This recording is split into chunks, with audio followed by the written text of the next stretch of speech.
So I think SBIR Mills have lost $15 million due to the pause in the SBIR program, and that number's only going up. So you'd think that they'd be really motivated to negotiate and get SBIR back up and running. Well, maybe not, because they are in a weird variant of the prisoner's dilemma. Check this out. Here's the Senate Republicans' options. They can push for strong mill limits, soft mill limits, or no limits. And the mills can support or oppose each of those options, right? And in each box, we've got what I think the outcome would be and how good that outcome is for the Republicans and the mills, respectively.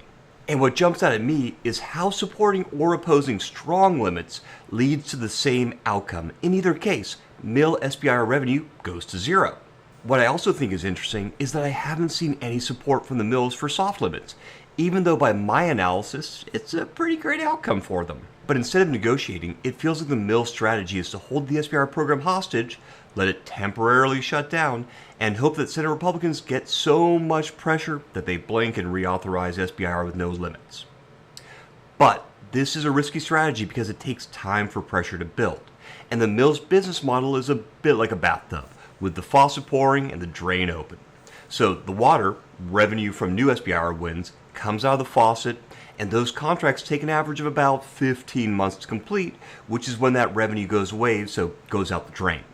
So they need a constant supply of new wins to keep the tub full, and historically that's worked out for them. Check it out. Here are the number of SBIRs the mills have won over the past couple months, and here's how many of their SBIRs ended each month. So it's about even. So their tubs stayed full. But as of October 2025, the faucet's been turned off, but the contracts they already won are still ending, so the drain is still open, meaning the water line is going down. Now, 2025 SBIR data isn't available yet, so I can't be sure about these numbers. But if 2025 looks about the same as 2024, then this is about how many SBIRs have already ended with no replacement. And if the SBIR program continues to be on hold, this is how many contracts will end over the next couple months. And if we look at this in terms of revenue, here's about how much revenue ends each month with no replacement. And here's the cumulative amount lost.